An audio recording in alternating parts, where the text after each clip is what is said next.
This time on Chasing UFOs. Ain't no kind of aircraft, I'll tell you that. It probably moved 100 miles in a matter of a second. An intriguing video of an unknown object leads Ryder, Ben, and James to the Colorado Rockies to learn more about this mystery. We all know we've seen the same thing that day. Something that's not from this planet at all. But their investigation takes a turn when the team learns that some locals believe these objects are linked with strange, gruesome animal mutilations. They beam that animal up into the spacecraft, do what they have to, then bring it back and drop it back into that field. Searching for a connection, the team hears of a mysterious menace that may have its sights on more than just animals. Their eyes were so blue they were almost violet. It may also be targeting humans. James, do you copy? What's going on, James? Oh, get the out of here. What we have here is not any earthly craft. Did you see that?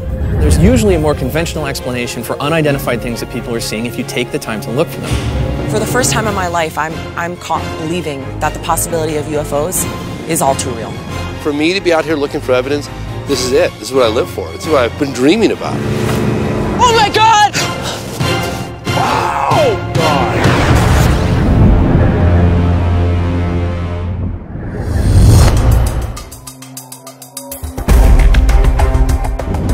Check this out.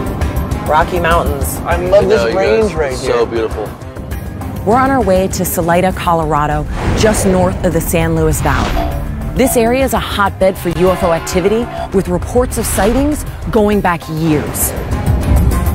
There's a family there that shot one of the most compelling UFO videos we've ever seen. Okay, well, let's check out the Tim Edwards video that is actually getting us to Colorado here. Go get the binoculars.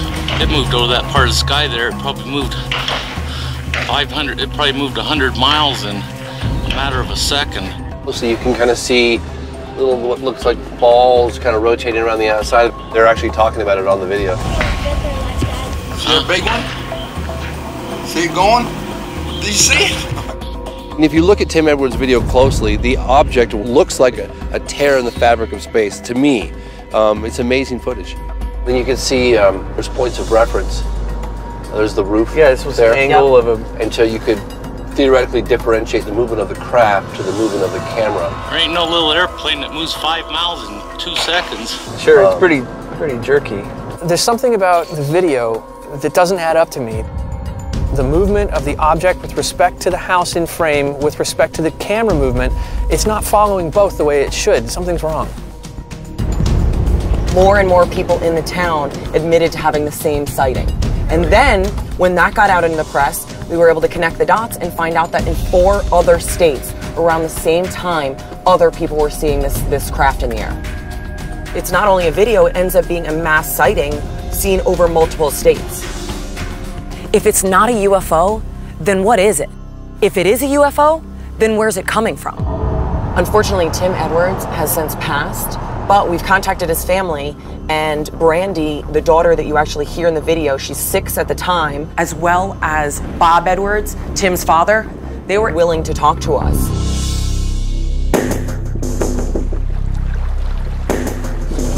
Now, didn't your son call you while the... Oh yes, he called. They watched it for close to an hour. How old were you at the time? I was 6.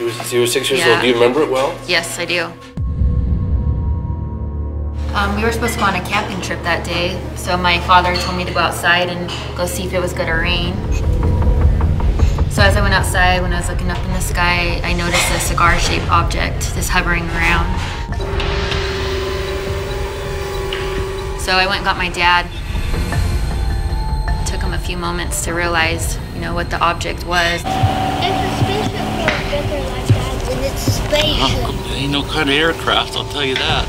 And he went and he filmed it. God, this looks like it's something going around with it. But I remember it actually going out and then going back in. It looked like it was kind of growing. Do you see it? Dramatic as hell. It was darting from place to place, and the balls were coming out of it. You keep looking at it, and you can see like a ball going around it. There ain't no little airplane that moves 5 miles in 2 seconds. To me, it darted. I mean, it was so fast that you could see it here, you could see it there, here. Was it like it blinked out in one spot and then reappeared in another, or did it actually move? It was like in different places. It's moved more than 5 miles. It's probably moved 100 miles in a matter of a second. It's very unique, A, to have daytime footage, and B, to have multiple eyewitnesses at the same time. Do you disagree with each other on any points about what you remember seeing? We all know we've seen the same thing that day. Something that's not, I don't think, from this planet at all.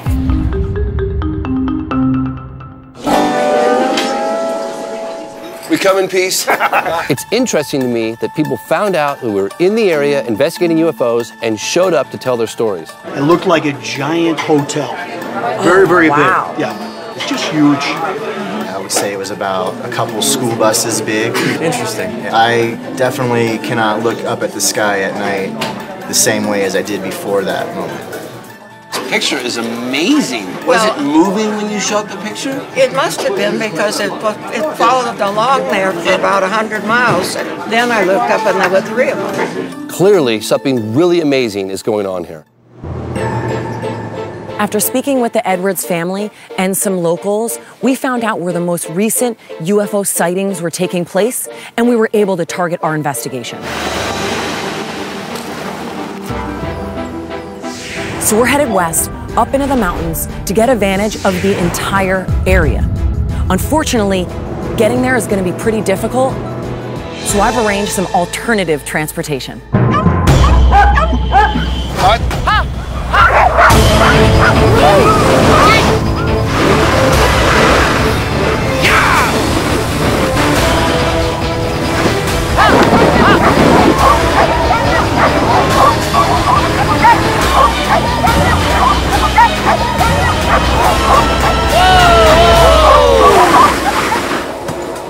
I think we're gonna have to hike in from here. I've never been on a field trek like this.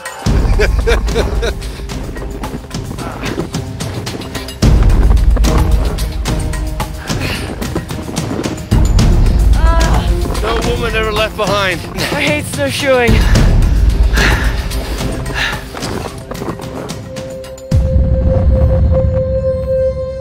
All right, guys. Looks like we're inching in on the sightings area. Figure we stage a base camp down here and do sweeps out from here. It's gonna be. Everyone keeps saying we're gonna see something. We better see something.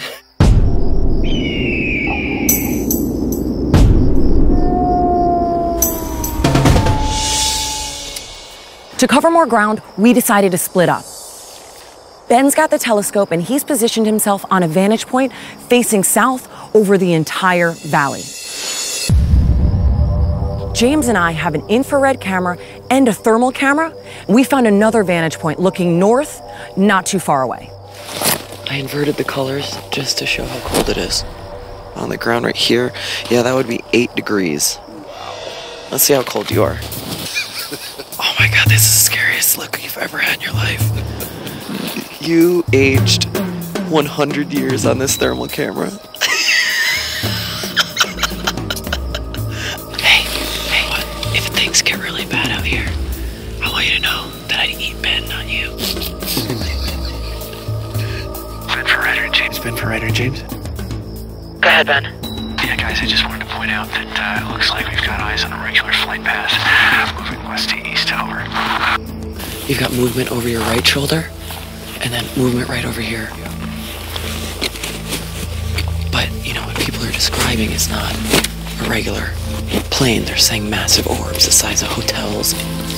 Nothing like, you know, just these regular planes that we're seeing right now. Alright, well, I'm gonna throw this thing back up on the tripod to get a steadier reading. What do you think? Check it on Ben, see how he's doing. Okay, sounds good. I want to stay in touch. Okay. Oh my God. What are all these weird lights everyone's talking about? Hey, James. What's going so so fine so far, just trying to calibrate the telescope. Wow, look at that. Moon coming over the trees. It's windy, you can see the air moving. Wow. Man, that doesn't look like it's real. That's cool.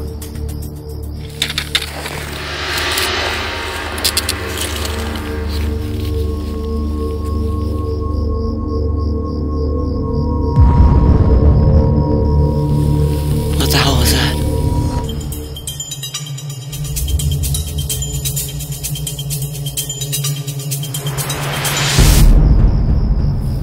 Whoa, whoa, whoa, whoa, whoa. Rider for Ben and James. Ryder, this is Ben, go ahead. I'm following some stars, had my camera pointed upward, look down, and I get one big flash of white light, and it was gone. Do you know where you were pointed? Yeah, I'm pointed under Orion's belt over here. Okay.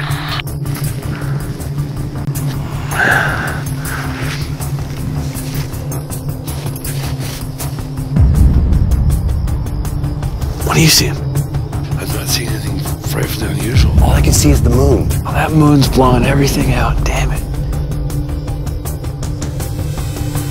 Let's see.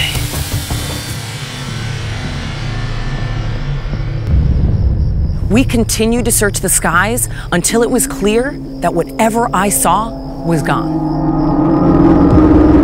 I know I saw something last night, and it's just a shame that we didn't get a better view of it because the moon was just way too bright.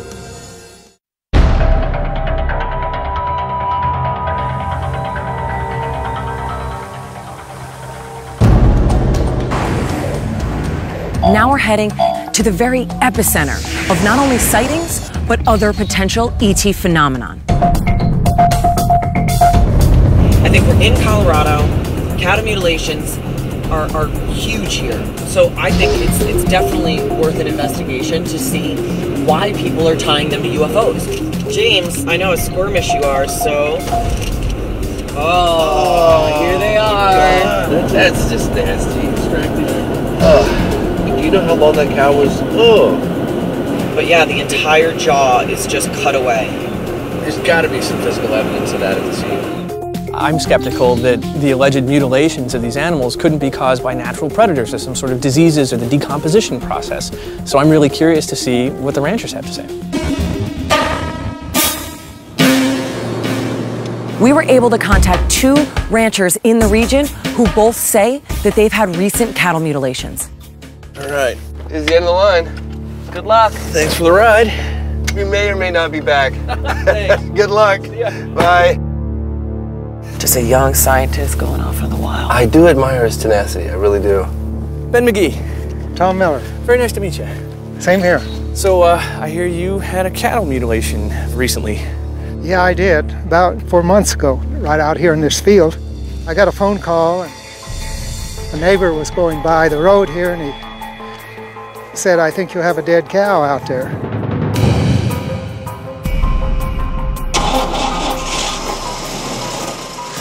Got in my pickup and came over here, and sure enough, there was a dead cow there.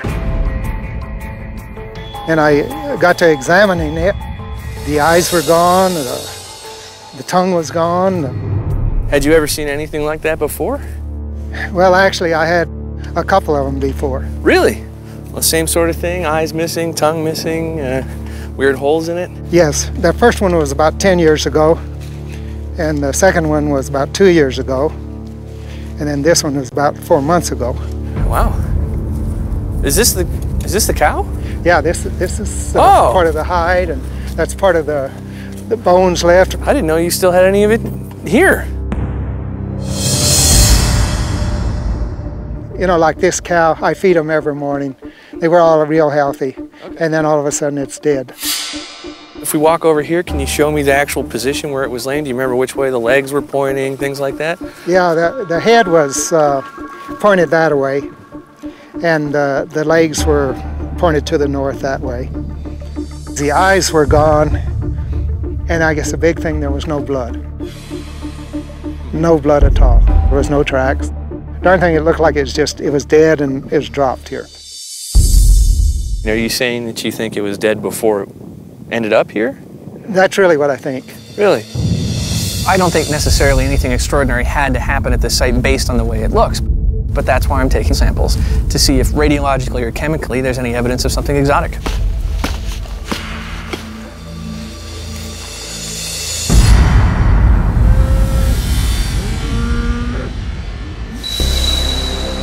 How are you? So James and I are meeting with Mike Duran. He's a rancher that says he's had more than one cattle mutilation on his property, and the most recent was just a few years ago. Where did this most recent incident occur? This was right on the bottom down here by these trees. What happened was that morning when I went to go feed, well, the cow wasn't there. So I went up on the property, and as I looked down here, down on the whole meadow, because you can see from on top of the hill up there, you can see everything. And I noticed that she was down by the river. The cow was right in this area here. When I found her, you know, it seemed like she had walked down this trail, was going to get some water, and then just happened to die and just fall over, until I found that her udders had been removed, and around the vaginal area that had been removed also. And all this right in here is all fresh mud, and there were no tracks at all. Wow. Do you believe that extraterrestrials are the ones actually doing these mutilations? I do believe that. They beam that animal up into the spacecraft, do what they have to, then bring it back and drop it back into that field. And that's the reason that we can't find any tracks. You've mentioned that before these mutilations happen, that there's usually a sighting associated with them. Yes, and shortly before that, it was a bright light in the sky, and I watched it go, and then until it just disappeared. How is that different from conventional airplanes up in the sky? Oh, well, you see the blinking lights. There's no jet stream or nothing. It's just a white, shiny light. It's kind of weird, and you know that we're talking about this now. You know, 2 nights, Monday night, we saw a light in the sky also. My ear, we saw that. So this very week you had a sighting? Yes, we did. So there could be a freshly mutilated. There could be, because especially if these sightings are happening, something's going to be happening soon. Mike Duran talked about light beams coming out of UFOs and zapping cattle. Whether or not ETs are involved, I have no idea. However, this could be a great opportunity for us to determine whether or not UFOs and cattle mutilations are connected. So we're going to bring in the help of local cattle mutilation investigator Chuck Zukowski. I've worked at least 10 cases out here within the past 3 years. Can I ask you something? Yes, sir. What physical evidence on the ground has led you to believe, in addition to the animal, that something less prosaic is going on? You have an animal sitting here, laying dead, no blood, nothing seeping out. You have no evidence of human intervention, no footprints, no tire tracks coming in, dropping the animal out. For God's sakes, you really have to have something large enough to be able to lift this animal up to do what you need to do to it and drop it back down. There's absolutely no trace. As investigators, with your experience, what trace evidence are we out there looking for? Well, first thing, obviously you want to take samples. I would look for just a little cross section where the lab can actually see what caused the incision. So you want a couple of those. If you have the guts, you can go into the guts. You can go in and look.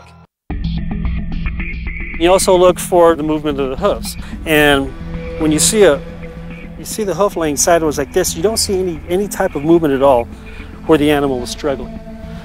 You have to be careful too. I can't stress this more enough, really. You don't know how that animal died. Because, what if it died biologically? So that's why there's not a lot of people that do field investigative work on cattle mutilations, because, it's first off, it's an unknown death. Secondly, it smells. Let me take you over to the truck. I actually have some samples of some previous cattle mutilation investigations that I've done. Oh boy. Got some nitrile gloves for me? Right here. Perfect. That's what I'm dealing with. Is this also where you keep your lunch? No, not anymore. How old are these samples? One's August of 11. So go ahead. You've got the gloves on. That's pretty recent. There you go. I take like a triangular type of a cut so you can see the unknown incision. So you want to look under a microscope to see whether or not it looked like that the skin was actually cut with some type of a surgical laser or even a surgical instrument. Wow. And I'll show you some photos. This is the Duran case. Wow. This kind of gives you an idea of how the animal was found laying. Oh. God. And the problem with this is the animal was laying partly in the water and partly on the bank. Wow, eerie. Here's a case. You see the oval depression to the ground? Check that out. It looks trampled, but I can't see. Well, yeah. Okay. Now that was my first clue, and then you go in and look at it further. You know, you realize that it was just flattened. Here's a case where you have a hole in the head. Same case. And that's the eye missing as well. Absolutely. As a physical scientist, I'm very intrigued by the physical characteristics. You micrometeorites, some hematite. Did you notice any electromagnetic activity? The one particular case over here, the Aaron case, when I was, checking the EM field around a gaping hole in the head, the meter just started going ping, ping, ping. And I was picking up this phenomenal electromagnetic field, twice the Earth's magnetic field, coming from this hole in the animal's head. And I do know that if you pick up a high EM field, that it has something to do with some type of electronic device that was emitting some type of energy. To further investigate, we decided to take Chuck out with us on our investigation. James, can you grab that one for me?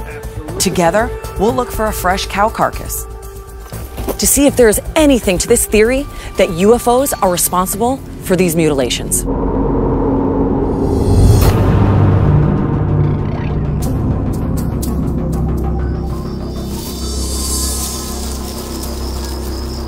You want to try and find a mutilated cow? Yes, I would love to. All right, Ryder. All right, doing a scan of the mountainside here, just in case there's any evidence of a recently mutilated cow. That's one of the most practical damn uses I've ever seen for a thermal camera in the field. Looks pretty clear.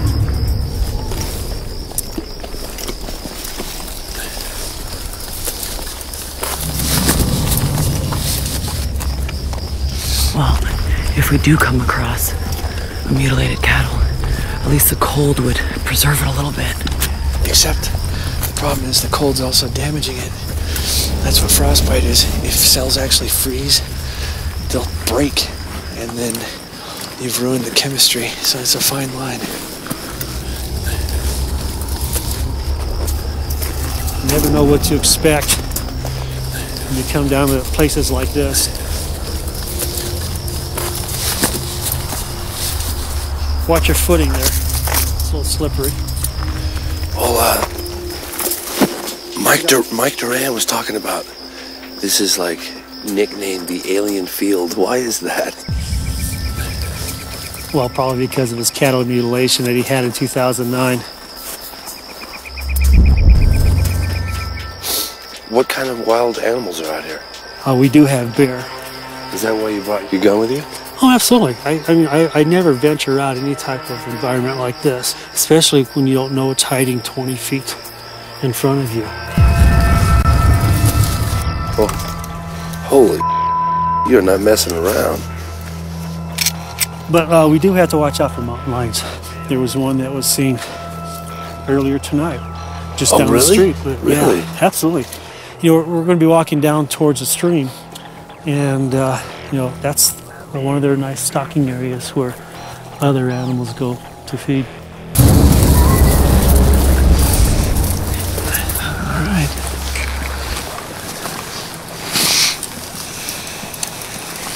Let's go this way. Ah, sweet.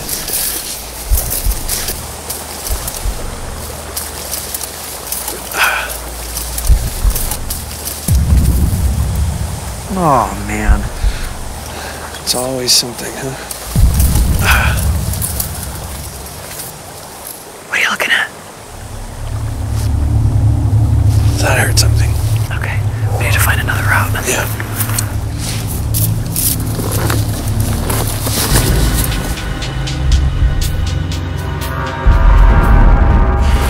This should be the area where the mutilation happened. So one of the things we're looking for was a possibility that the animal was up the bank and was killed up there and then fell down or rolled down. So you look for a scarring of the nothing. dirt There was no down, skid marks. There was nothing that showed the possibility that the animal hit and rolled all the way down. We saw no evidence that the cow even moved while it was dying. What we did see, though, is we saw half of the animal laying in this Purgatory River, and the other half right here. Where does the blood go? That's a good question. Where does the blood go? We don't see it. It appears the cow was dropped. You were the first professional on site to investigate, right? We were the first professional investigators. And what did you think? Did you know immediately? Absolutely. I mean, when you start looking at just the carnage, the incisions, we knew right off that this wasn't anything that a predator would do.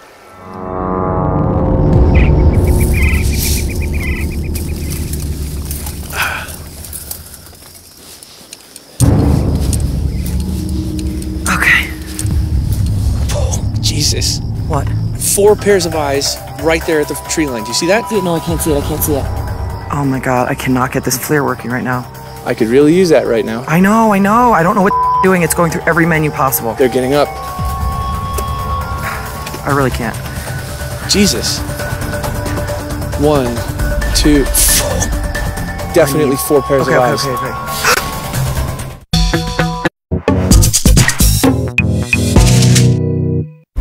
What are we looking at? And? Oh yeah, those are cows. Thank God, those are cows. The good news is, if we have cows, we may have mutilated cows. I'm gonna move closer to the cattle to see what we can find. Oh. What? What do you see? Jesus, look at that. Oh my God. Those are definitely massive cat prints. Oh yeah, look at the talons on the front of those guys. Yep. It's like a 150-pound cat. Oh my God, look at it. Oh my God. Why is it holding so much heat? Because it's fresh. Oh my God, there are 2 sizes. Look at that! There's that little one and then that. Yes. What that means is a possible mother and children, which is the worst scenario possible. They go up and down this road. Way too exposed here. Look at the brush. This is an ambush. You can come from any angle. Oh yeah. And you've got coverage. This little trail right here. It's cored through. I'll go stand next to a volcano, but I sure don't like being stalked. You know me. I'm about the data, but you can't collect any data when you're dinner. Give James a heads up. He's right by the water. Rider for James. James, unfortunately, we found very fresh mountain lion prints. Well, chances are that mountain lion knows exactly where you guys are. That's not funny, James. That's not funny, and you're also by the water line. True that, but Chuck's packing. I just saw something reflect off my flashlight. Did you hear something? Yep. They're gonna come right down this slope. Come in, Ryder. Chuck has got a message for you. Don't run. Don't run. Just back out slowly and then they'll just leave you alone. Great. All right. Now let's get the hell out of here.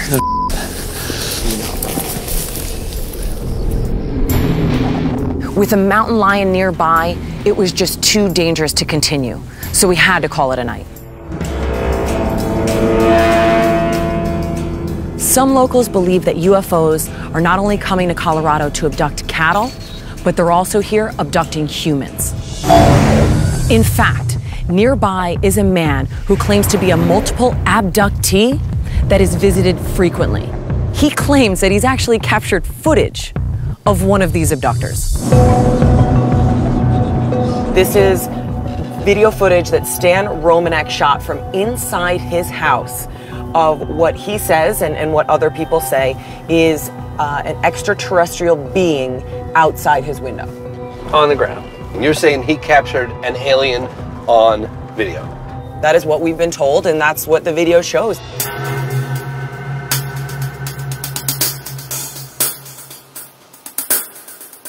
Is he selling the video? Is he making any money off this video? No. So there's no sort of incentive for him to... No. This would be very expensive and time-consuming to create. I saw Stan Romanak's video, and I immediately thought, really?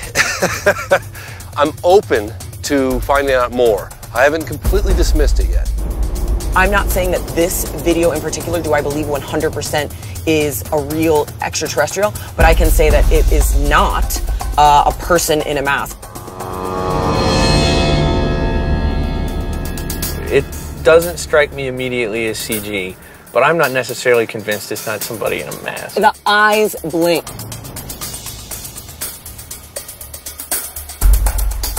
Truthfully, the alien video looked a lot like someone poked a mask up and, you know, it dropped back down. People say they see the eyes blink. Maybe I see that. It's awful grainy, but still nothing you couldn't do with, you know, even an articulated, slightly articulating something with your hand. Since then, he believes that he's not only had multiple encounters of UFOs in the sky, following his car, following him, but he's had multiple encounters with extraterrestrials that have come to his house, that he has drawings of, that he's been abducted multiple times. It's a fascinating case, and I think it definitely bears investigation. I try to keep an open mind, so I'm not jumping to any conclusions until we actually meet Stan and find out what's going on.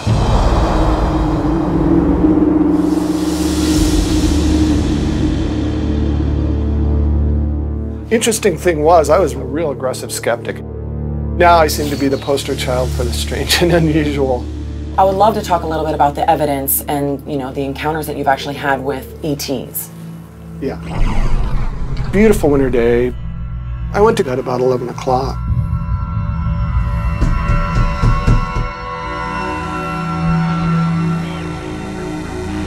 I went to go see who it was.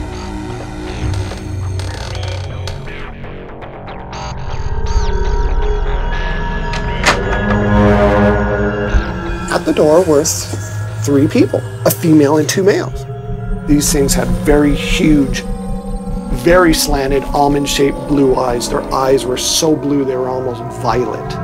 And the female came forward and she grabbed my wrist. I felt this excruciating pain on my lower back. And I woke up the next morning just convinced I had some kind of horrible nightmare. And I felt these holes in my back, and they were fresh holes. These photographs right here? Yeah. It's a photo of the back, the lower back. Oh my gosh.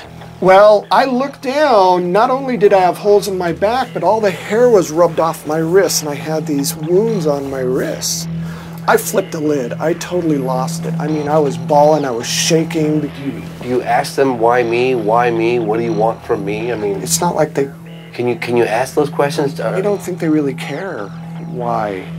And is this why you started doing some surveillance? Stuff kept happening, kept happening, kept happening. The big one, though, July 17th, 2003. Now, what's interesting is you can actually see the infrared reflecting off its retina. Damn, look at that little critter. And he blinks and he sits there and squints.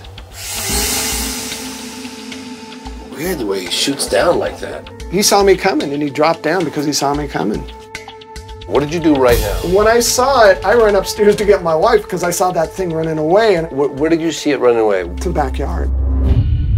There appears to be something odd going on at Stan Romanak's house. This is a classic case where he's either hoaxing or he's being visited by aliens.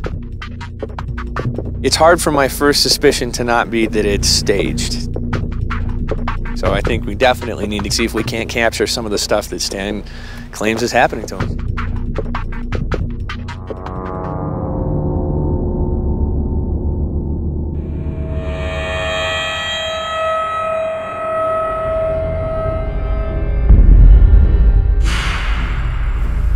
So I've got multiple views. The ones I'm most interested in are the camera looking out Stan's window. And then we've got the south gate. Stan said he's going to do his best to invite something in, but we'll see what happens. All right, keep in touch. Unable to cover all the sightings areas with cameras, we decided to split up. We'd head south to an area of a most recent encounter. All right, you ready to do this? Yes. I hope we catch something. Yeah, me too.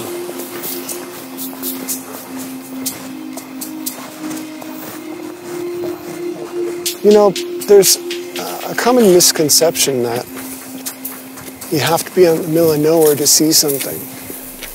Our experience proves that you can be anywhere and see something.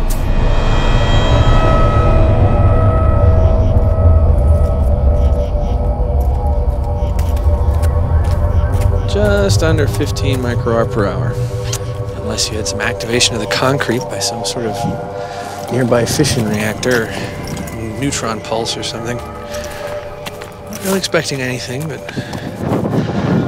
we could rule it out.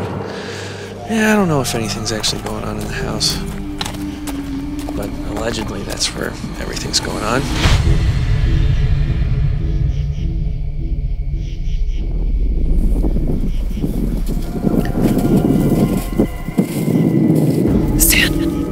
Do you see it? What the hell is that? That's not the plane.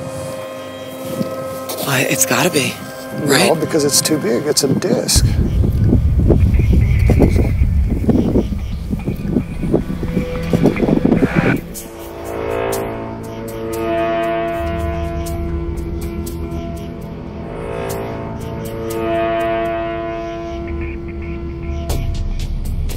Ooh.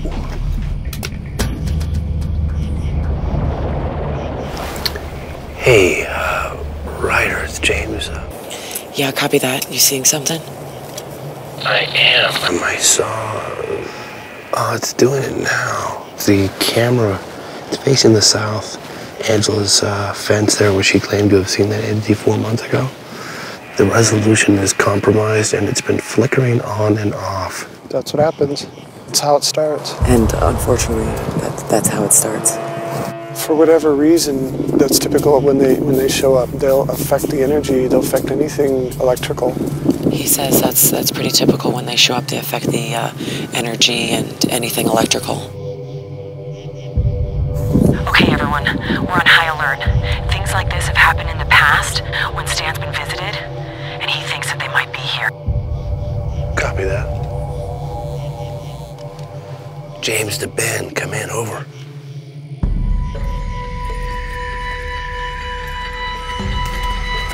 That's where Stan thinks all the action is. Orion the Hunter. Sure would be nice if one of these little critters would jump out.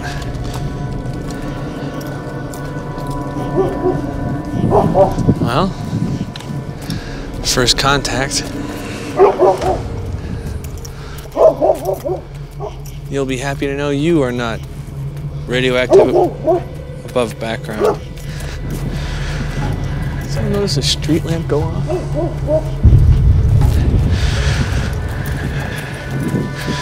James the Ryder, come in. Go ahead, James. Lost radio contact with Ben. If it keeps up and you haven't heard from him in the next 5 minutes, definitely let me know and we'll head back there. Where's Ben? He went south, the complete opposite direction down the street.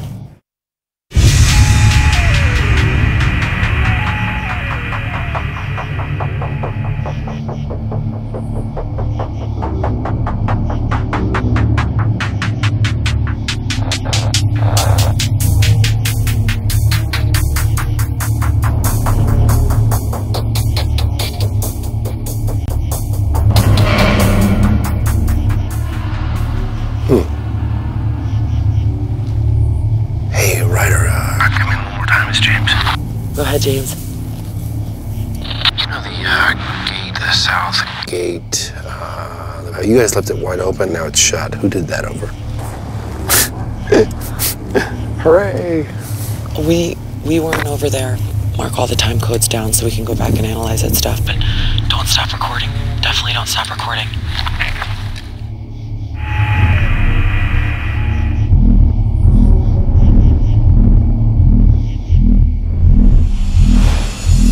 Oh, get the out of here.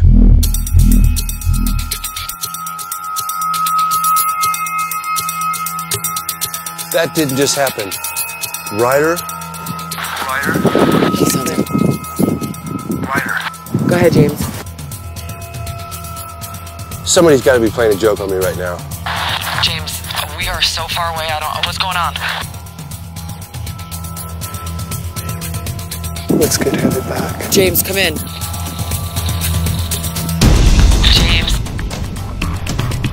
James, do you copy? What's going on, James? There's an alien looking through the goddamn window of the office. Right now, there just was. It's outside right now in the yard. I don't believe him. Really?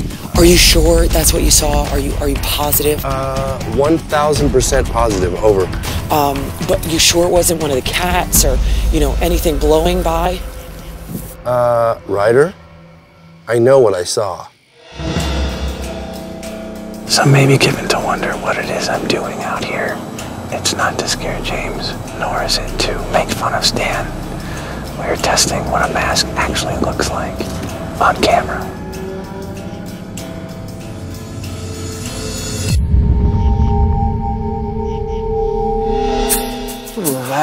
Relax, it was me. No way. Can I tell you, I heard you yell outside. Did you really? Yes, I did. Thought I saw what appeared to be an alien, but I wasn't sure. Nobody was giving it to me straight. No, that's why I called you out here. We both present a different sort of skeptical side. You lean a little more toward things are happening. I lean a little more toward things aren't. But even with that, in the heat of the moment, you don't have much time to process. Even a mask was convincing enough to get you to go, I have to confess, you really do look like an alien. At first glance, Ben's little test looked a lot like what I'd seen with Stan Romanek's video, but now, quite honestly, I don't know what to think.